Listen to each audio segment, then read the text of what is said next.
Bonjour, donc chapitre 7, la diffraction, lunettes astronomiques. Donc deux cours sur l'optique, mais ces deux cours seront traités différemment.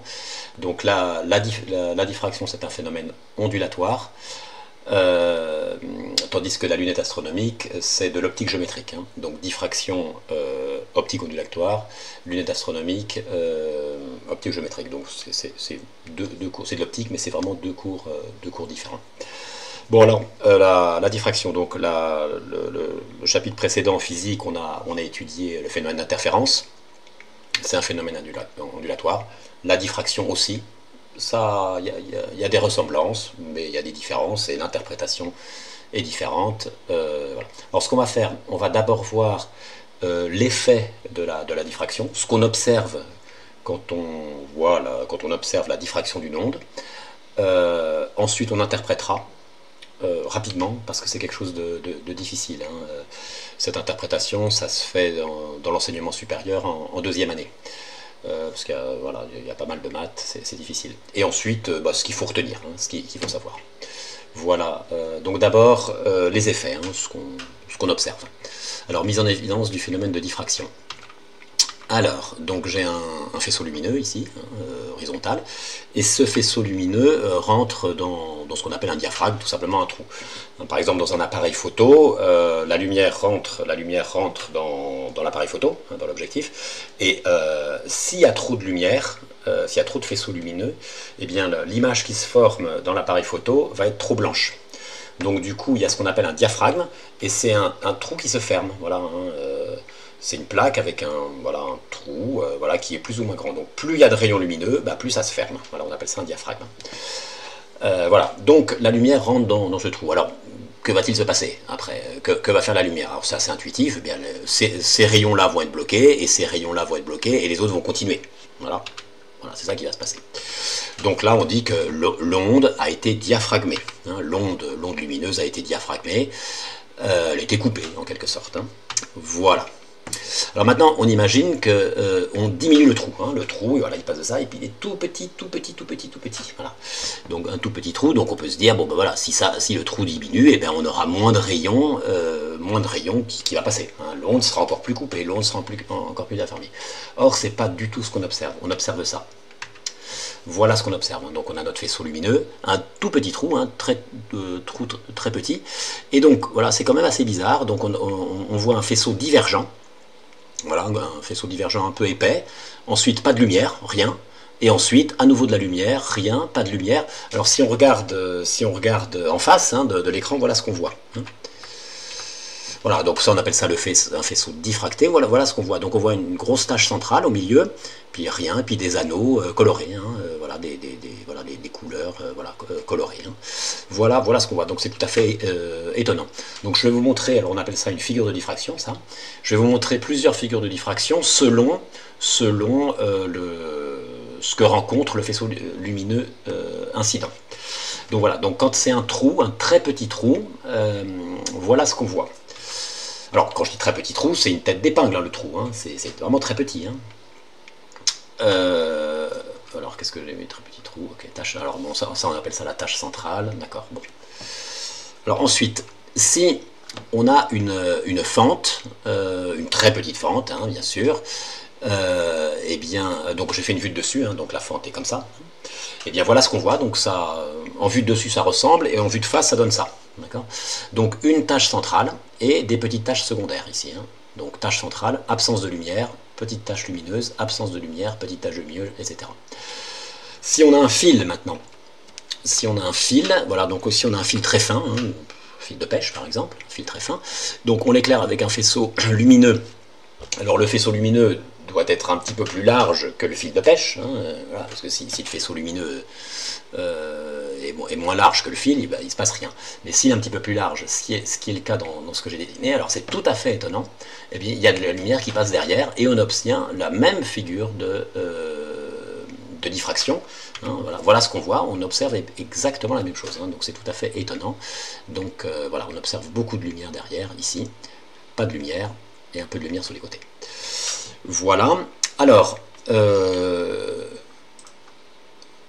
comme Alors, on peut observer, on appelle ça figure de diffraction, on peut l'observer à l'œil nu. Hein, voilà.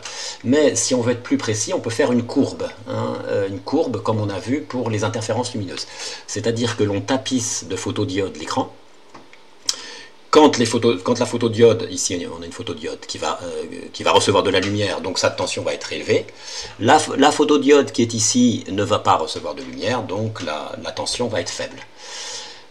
Voilà, donc toutes ces photodiodes sont reliées à l'ordinateur et on représente une courbe intensité lumineuse, hein, ou tension de la photodiode si vous voulez, en fonction de la position des photodiodes. Et voilà ce que ça donne. Voilà, donc là, j'ai remis la figure de diffraction, hein, voilà, donc c'est celle-là, mais bon, horizontalement. Donc la tâche centrale et puis les tâches secondaires. Et voilà ce qu'on observe. Donc pour la courbe, intensité lumineuse en fonction de la position. Et là, on a un renseignement supplémentaire par rapport à ce qu'on voit ici, ou ce qu'on voit là. Par exemple, ça vous le verrez, hein, en TP vous verrez ça, vous verrez une grosse tâche centrale et des petites tâches secondaires.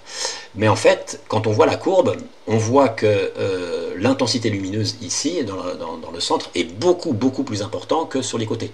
Donc on voit ces tâches-là, mais en fait, il y a beaucoup plus de rayons lumineux qui passent là, hein, beaucoup plus.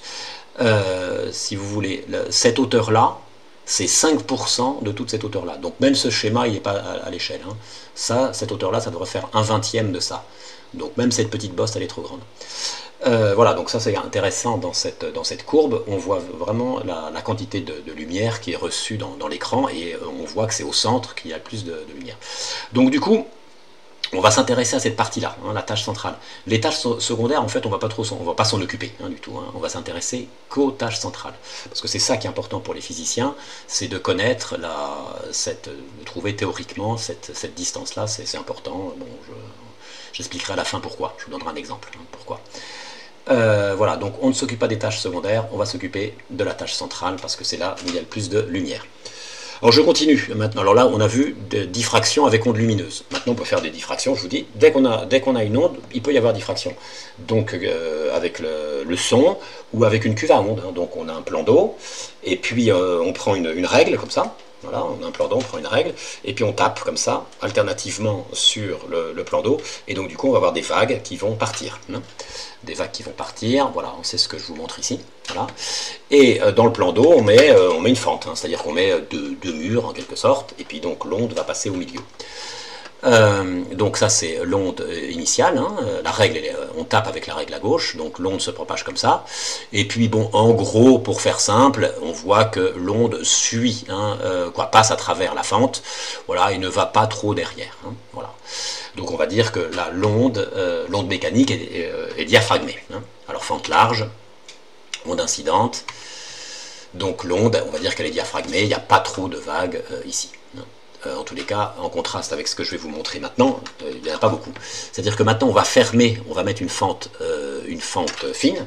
Hein, la diffraction a lieu quand l'obstacle, en quelque sorte, est petit. Hein. On a fait un gros trou, l'onde était diaphragmée. On a un petit trou, l'onde est diffractée. D'accord ? Et donc c'est pareil pour les fentes. Si on a une fente large, l'onde va être diaphragmée, l'onde va être coupée. Si la fente est toute petite, l'onde va être diffractée. Donc maintenant, je mets une fente fine ici. Voilà, hein, une fente très fine ici. Donc les ondes incidentes sont là, fente fine. Et là, on voit manifestement ici qu'on voit bien qu'il y a des vagues hein, qui sont derrière ici, pas dans la direction de la fente, hein, ici et ici. Voilà, donc ça correspond, si vous voulez, à la tâche centrale, on va dire, et ça c'est, entre guillemets, les tâches secondaires, mais vous voyez, les vagues, elles sont beaucoup moins importantes ici, hein. Donc nous, on s'intéresse à ça. Donc voilà, diffraction d'une onde mécanique, hein, diffraction, voilà. Fente étroite, d'accord, onde diffractée, donc onde diaphragmée, onde diffractée, ok. Tâche centrale, voilà. Bon, alors vous allez faire l'exercice 1. Alors l'exercice 1, il consiste à on vous montre des figures de diffraction et d'interférence, et il faut dire dans quel cas on a l'une et dans quel cas on a l'autre. Bon, c'est un peu différent, donc vous avez vu les deux cours. Voilà, donc je vous mettez en pause et vous faites l'exercice 1.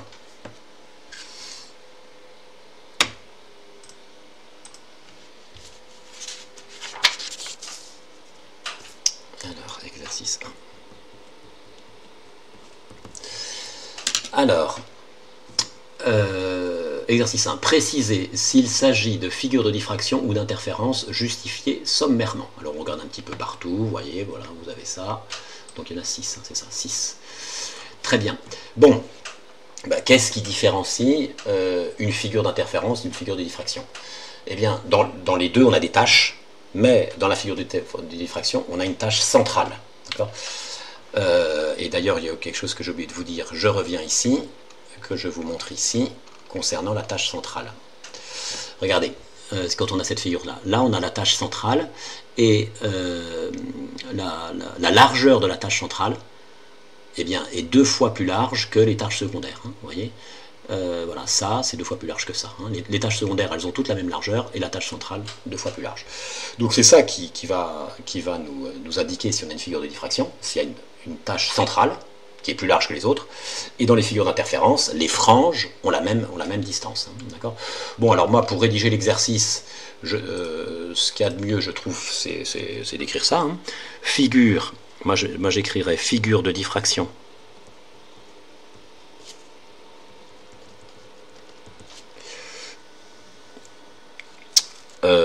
Donc possède une tâche centrale, possède une tâche centrale plus importante, hein, plus large, ou plus importante, hein, plus large que les autres, hein, que les autres tâches.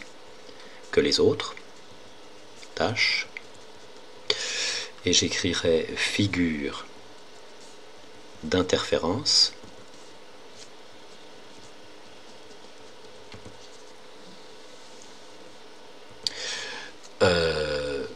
donc frange d'égale épaisseur. On a des franges d'égale épaisseur. Bon, l'épaisseur des franges sont les mêmes. Voilà. Donc du coup, une fois qu'on a mis ça, on peut aller un peu rapidement. Donc là, on voit qu'on a une tâche centrale, donc figure 1. Donc, voilà, je mets 2 points, donc figure 1. Figure de diffraction. Ici, on a une tâche centrale très large, et puis des tâches secondaires 2 fois moins larges que la tâche centrale. Donc diffraction aussi, figure 2. Ici, je vois une tâche centrale large de -1 à 1 et des tâches secondaires qui ont 1 unité. Hein. Tâche centrale 2 unités, tâche secondaire 1 unité. Donc figure, je me suis trompé, j'ai oublié. Ah non, j'ai oublié le 3, d'accord, bon, le 4. Hein. Je fais d'abord le 4. Ensuite, le 3, eh bien, je vois ici des tâches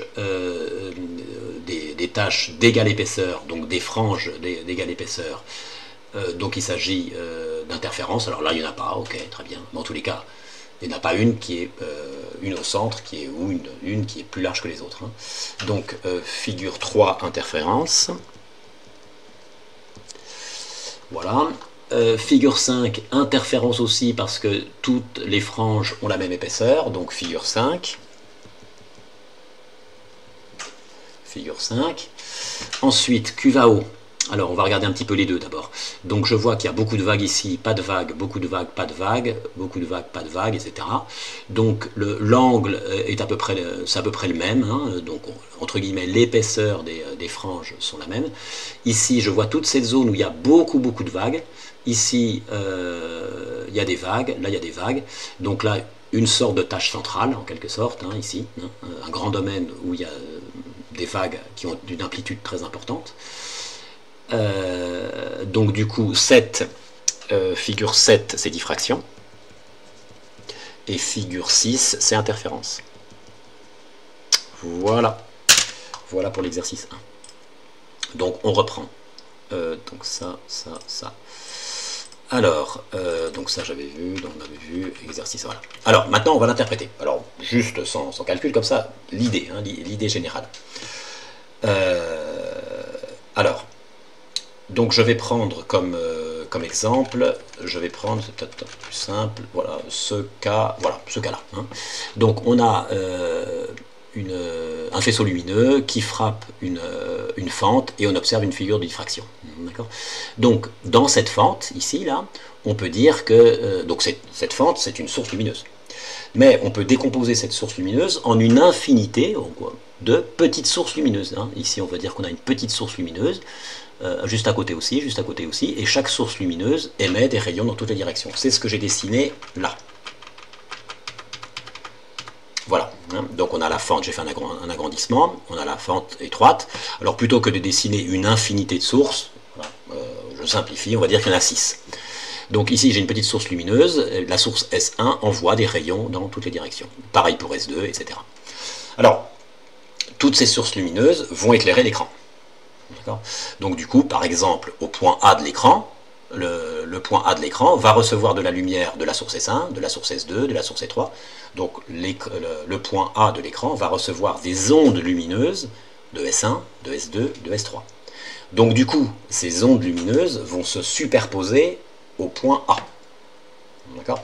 Donc on imagine 6 sinusoïdes, voilà, pour rendre les choses un peu plus concrètes, on imagine 6 sinusoïdes qui se superposent au point A. Mais ce qui se passe, c'est que ces sinusoïdes, elles ne vont pas être en phase. Les ondes ne sont pas en phase, puisque les chemins parcourus ne sont pas les mêmes. Vous voyez, la première onde, elle parcourt ce chemin-là, SA, S1A, tandis que la sixième, c'est S6A.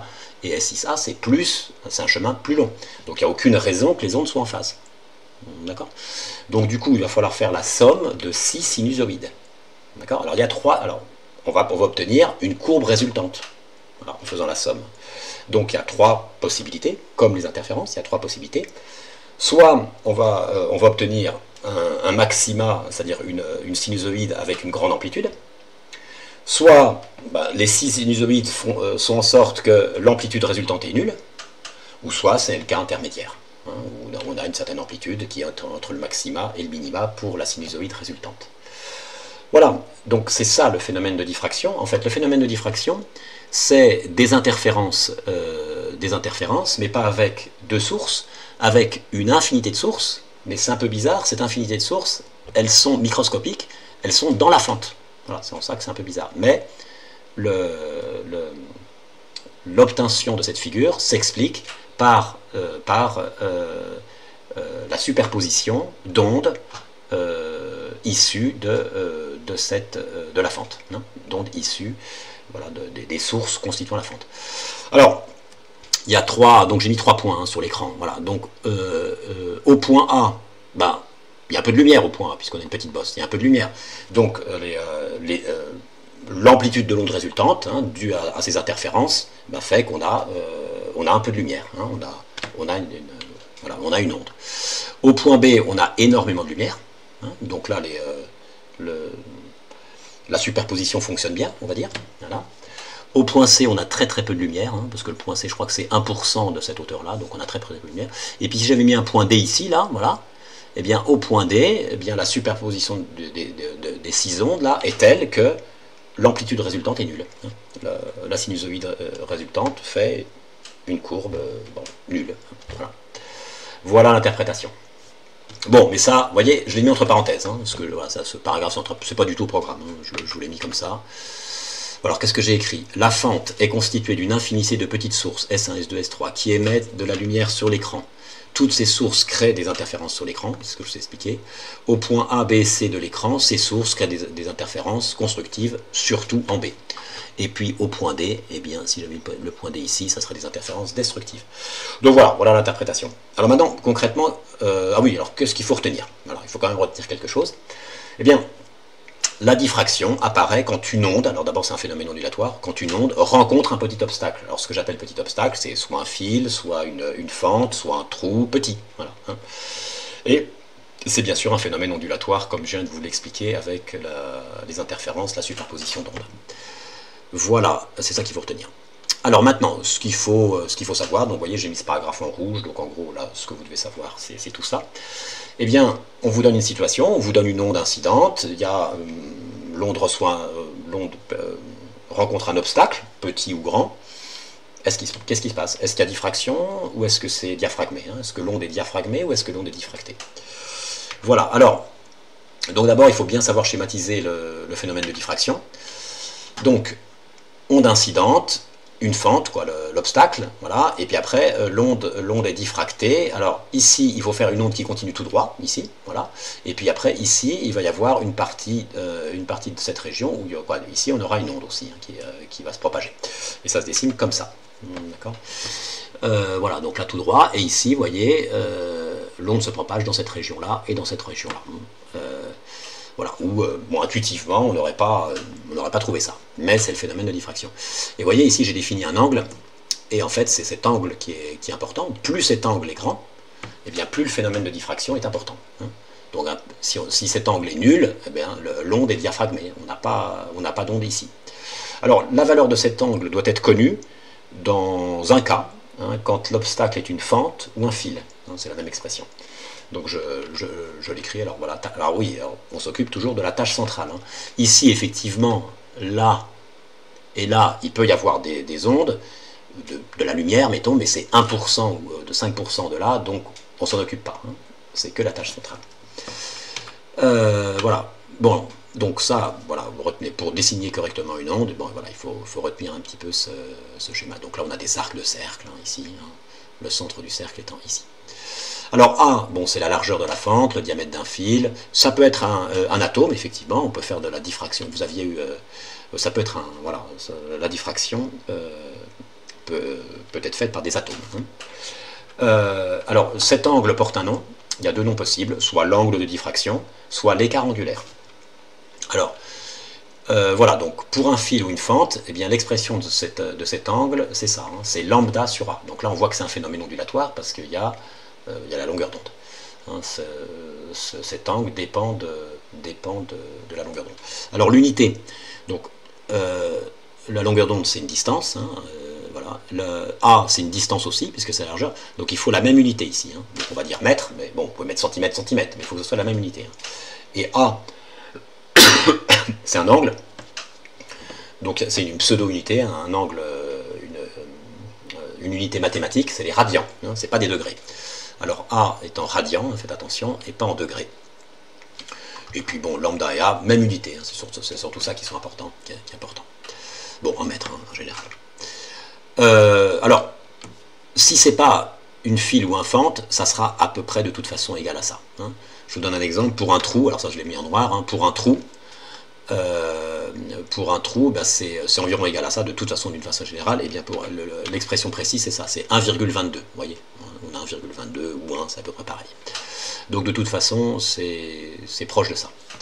Alors maintenant, ce qu'on peut vous demander, voilà, on a cette situation-là, ici, hein, incidente, ça c'est pas dessiné, et puis on vous donne la valeur de A, on vous donne la valeur de lambda, eh ben, est-ce que l'onde va être plutôt diaphragmée ou plutôt diffractée? Voilà. Voilà. Alors, les cas où il n'y a pas de diffraction, on a vu, c'est quand c'est large, hein, quand on a un trou important, une fente importante, l'onde est coupée, hein, l'onde est diaphragmée. Hein, par exemple, ici, voilà, j'ai une cuve à onde, c'est très large, ici, donc l'onde est simplement diffractée. Alors, pourquoi? Analysons quand même, avec ça, hein, pourquoi? Donc, la largeur de l'obstacle, c'est A. La longueur d'onde, voilà, vous voyez, je l'ai dessiné ici. Hein. Donc pourquoi ici, là, je n'ai pas dessiné de diffraction? Eh bien, il faut calculer la valeur de A. Donc regardez, A, c'est égal à lambda sur A. Lambda, ici, c'est tout petit, voilà, et A, c'est très grand. Donc là, j'ai quelque chose de petit, et là, j'ai quelque chose de très grand. Donc ça veut dire que θ tend vers 0. Et si θ tend vers 0, ben, toute cette partie-là n'y est pas. Hein, si cet angle-là tend vers 0. Toute cette partie-là n'y est pas. Donc là, dans ce cas-là, l'onde est diaphragmée. Voilà, donc, alors, il n'y a pas diffraction hein, quand A est très supérieur à lambda, ça c'est sûr. Hein, quand A est très très supérieur à lambda, puisque θ égale 0. Alors, l'onde est diaphragmée, donc c'est ça, hein, si A est très très supérieur à lambda. Voilà, donc dans ce cas-là, θ tend vers 0. Alors maintenant, quand est-ce que l'onde quand est-ce que l'onde est diffractée? Eh bien, l'onde est diffractée quand A ne tend pas vers 0. D'accord. Alors, par exemple, si lambda et A ont le même ordre de grandeur, hein, c'est-à-dire même puissance de 10, d'accord, hein, voilà, je sais pas moi, 2 et 8, hein, la puissance de 10 est la même puisque c'est 10 puissance 0. Eh bien, θ ne tend pas vers 0, donc l'onde va être diffractée. Voilà, en général, c'est ce qu'on met. Hein, quand on pose la question comme ça, dans quel cas il y a diffraction? Eh bien, lorsque lambda et A ont le même ordre de grandeur. D'accord? Voilà. Voilà. Alors, il se peut que lambda soit inférieur à A, et qu'on ait quand même, diffraction. Par exemple, si c'est 0,1, voilà, hein, si lambda est 10 fois plus petit que A, hein, c'est pas le même ordre de grandeur, hein, il y a un rapport 10 hein, entre les deux, mais ça fait un angle de 0,1, bon, bah là on a quand même diffraction, parce que 0,1 degré, donc, pardon, 0,1 radian, un radian c'est en gros 60 degrés. D'accord. Donc 0,1 degré, ça fait 6 degrés. Bon, bah 6 degrés, c'est pas petit. D'accord. Donc, bon, disons qu'il ne faut pas que lambda soit trop petit devant A. Voilà. Pour qu'il y ait diffraction. Alors, je crois que c'est ce que j'ai marqué. Voilà. Lambda ne doit pas être trop petit devant A. Donc voilà, vous retenez ça. Eh bien, vous faites les exercices 2 et 3. Vous mettez en pause. Donc, c'est là, exercice 2 et 3. D'abord, voilà, 2. Ici.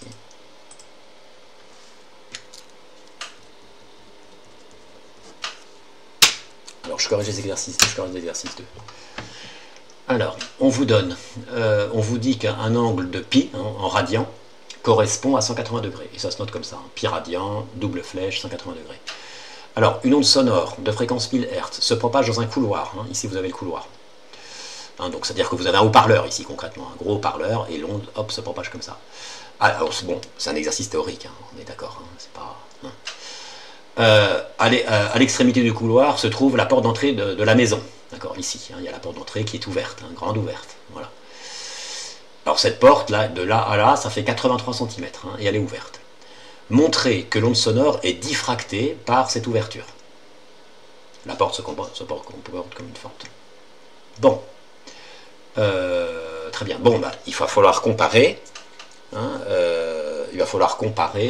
lambda. Bon. La porte se comporte comme une fente, donc on sait que θ égale lambda sur A. Et on sait qu'il y a diffraction, hein, diffraction si lambda et A ont le même ordre de grandeur. Ben, calculons. Donc 83 cm d'un côté pour A, donc on écrit A égale 83 cm, et il faut chercher lambda. Alors lambda on l'a pas, mais on va le trouver. Puisqu'on a la fréquence, on sait que c'est un son, la célérité du son c'est 340, donc lambda égale C sur F, 340 divisé par 1000, ce qui fait 0,340 mètres, ce qui fait 34 cm. Voilà. Donc l'ordre de grandeur est le même, hein, donc lambda et A ont le même ordre de grandeur.